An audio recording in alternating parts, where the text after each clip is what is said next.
Greetings everyone, here we are with another delightful video from me to you through the power of the internet via the YouTube video sharing platform. And this is the supplemental book for Call of Cthulhu 7th edition for Pulp Cthulhu, which is a 1930s pulp action version of Call of Cthulhu 7th edition. In order to use this book, you will have to have the Keeper's Guide or the player's the investigator's handbook. Either or will do. However, if you're a player, you definitely probably want the investigator's handbook or manual. I forget what it's referred to as beyond that. But anyways, this book has the special rules for playing Pulp Cthulhu. Also, this is not the only book like this for Call of Cthulhu. There are books in older editions where there will be for Gaslight or for the Roman setting or something like that for the players. That contains all the rules for that specific setting or that specific style of Call of Cthulhu. However, it will still require one of the core rule books to use those books.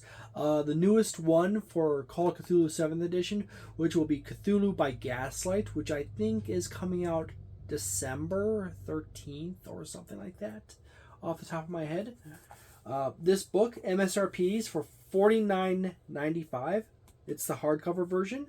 As if you were ever to look at the codes, there's a simple standard set of numbers and letters, and then right after that there is a letter that's off by itself. That the H will be for hardcover, S will be for soft cover. So let's continue. First and foremost, there is a basic, simple, cheap ribbon for keeping track of stuff in the book.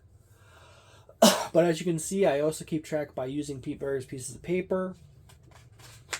You open up, you have this nice big page that has Pulp Cthulhu, two-fisted action and adventure against the mythos. You have the standard Call of Cthulhu credits and table of contents pages.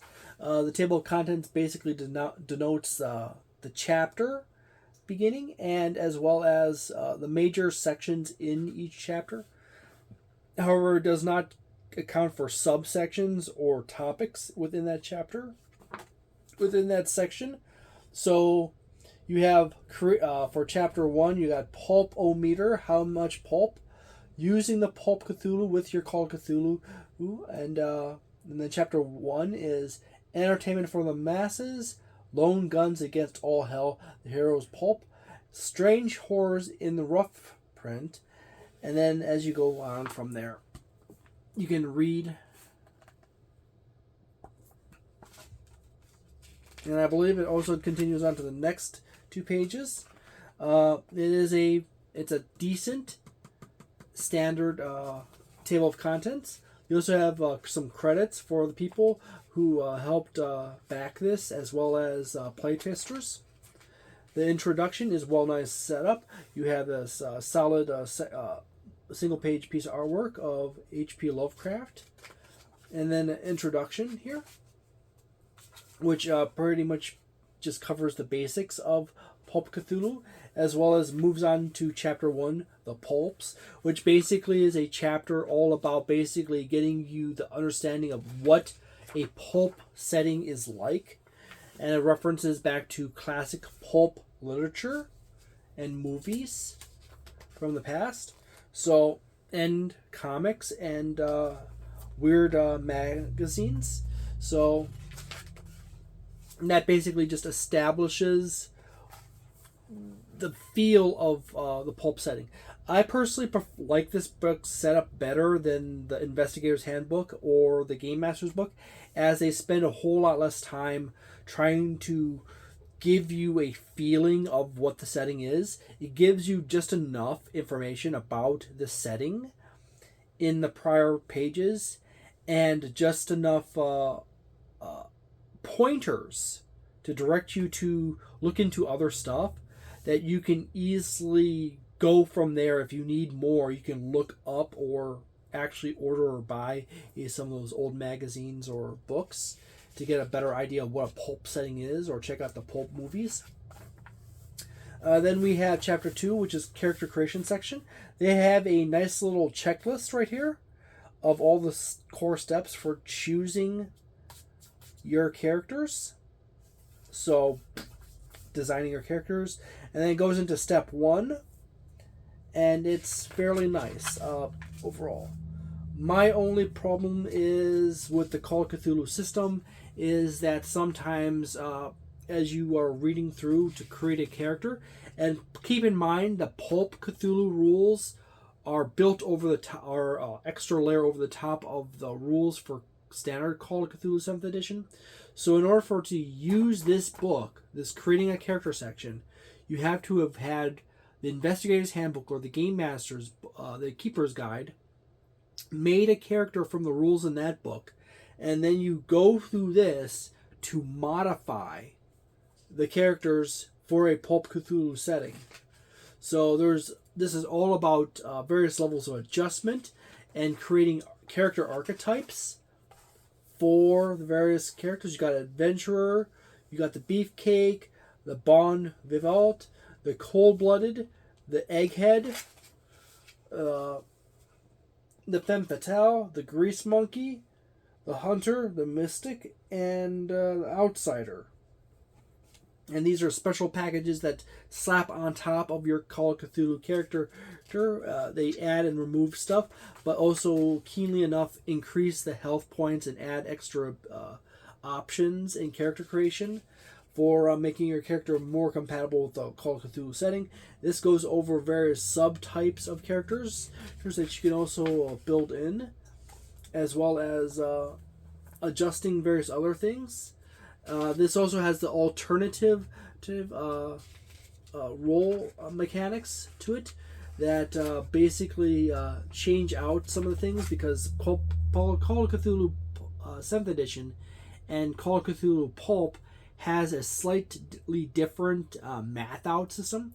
So in the Investigator's Handbook and the Keeper's Guide, you basically do half of the stuff in there, and then you switch over to this book to finish it out, because you, instead of doing times or divide by X amount, you do a different multiplication and division, and then you add a few more things together to get the final effect. There's also occupations that are specifically for the pulp setting version, such as aviator, big game hunter, and so forth, that are specific to this one. This is actually a better setup than what is in the original Call of Cthulhu 7th edition player's book. So I almost want to use this one instead. There's also always pretty much a lot of artwork in here for the various character types to give you an idea of what you're going with. And it continues on from there. It also includes new skills that are specifically just for Call of Cthulhu Pulp here, or Pulp Cthulhu. So you have new skills to add into your repertoire, such as weird science. And then there's also some modification rules, adding in a few other things as well. So then they also have a nice little quick fire hero creation rule set here. So just in case you want to make a character really fast, you can go for that. You have this handy dandy table for your half and 1/5 values, and so forth. Overall, this is a fairly nice book. This book also covers for the Game Master stuff as well. It teaches you how to modify the core Call of Cthulhu system for more action-packed adventures.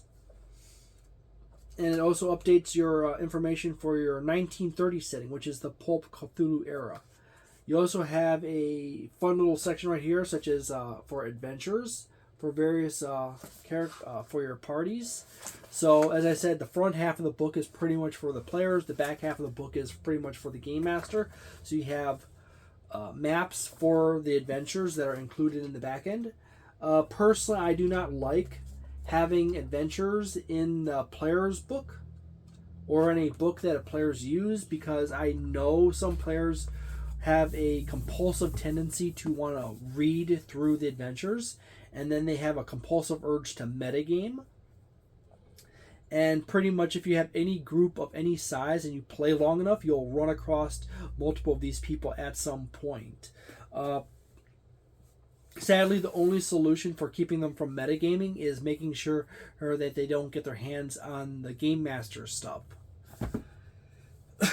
Because otherwise you end up having to spend a whole lot of time modifying a lot of the adventures just so it's just different enough that they can't use their meta knowledge to game through it.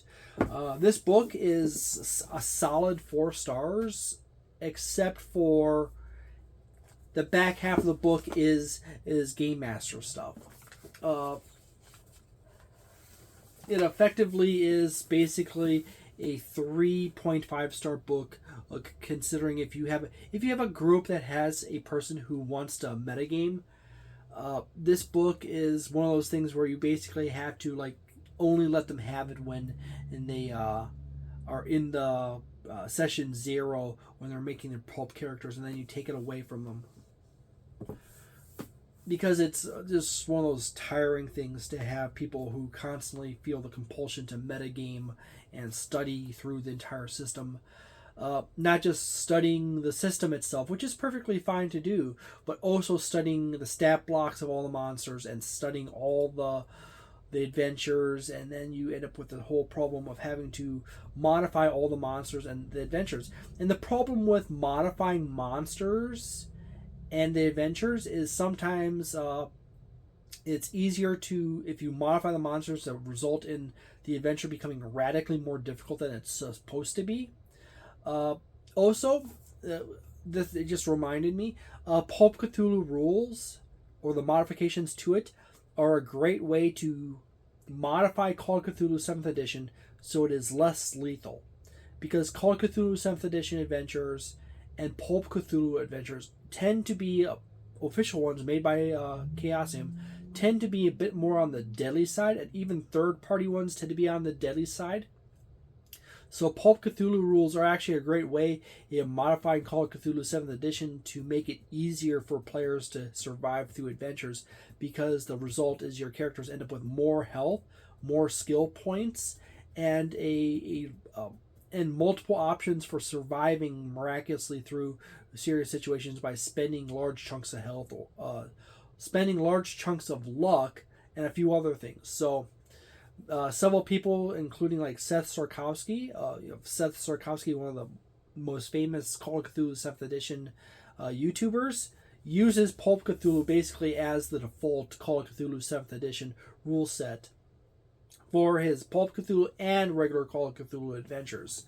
He tends to, as far as I can tell, like to run his adventures more on the more combat side, and that's perfectly fine. Many adventures in Call of Cthulhu 7th edition and previous editions have a lot of combat in them, but not necessarily. I personally like to go with the flow on it and allow for people to improvise and devise ways to get around combat, as Call of Cthulhu has a strong emphasis on investigation and mystery, and trying to thwart the enemies against the mythos.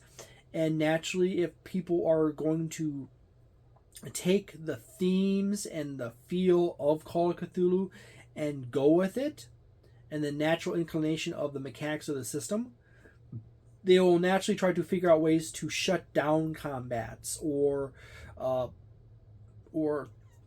lay booby traps, Scooby-Doo style, on enemies. And I personally feel that is perfectly fine to go with. And if players want to arm themselves up with a ton of weaponry, that's awesome. If players want to devise a way of literally eliminating all combats from the system as possible by a series of Rube Goldberg contraptions and extensive investigations and pre-planning, that's perfectly fine by me. So there you go. I say that this is definitely in that it should be 4 stars, but it's a 3.5 because I don't like Game Master stuff being combined with player stuff in a book. So If you enjoy this video, I have covered Call of Cthulhu products in the past. I also have various shorts of various cards from the Call of Cthulhu card sets that are meant for the Game Master for running combats. You have the monster deck cards with the stat blocks on it, which are really handy for the Game Master. And you also have other card decks for various other things, such as interesting characters and a spooky events one, as well as equipment and weaponry and so much more. And I will continue to cover more Call of Cthulhu 7th edition stuff in the future. And so there we go. Small channel update. The next wave will be starting in a few days. The beginning of the next wave will be the Broken Weave from Cubicle 7. This is essentially Cubicle 7's replacement Dungeons & Dragons 5th edition rule set. I actually do like it very much. It's actually very well thought out. This is a very nice book overall. They already have a few nice products for it, such as the deck of broken things, as well as the Game Master screen. So there you go. I'll be covering this in more depth in those videos. I also have Symborium as well, or the Ruins of Symborium, which is also like basically Free League's replacement Dungeons & Dragons 5th edition rule set. And I have more Level Up and Tales of the Valiant stuff to cover through as well. So there you go. I hope you have a delightful day and nice night, a wonderful weekend, a magnificent month, and see you next time. Ciao.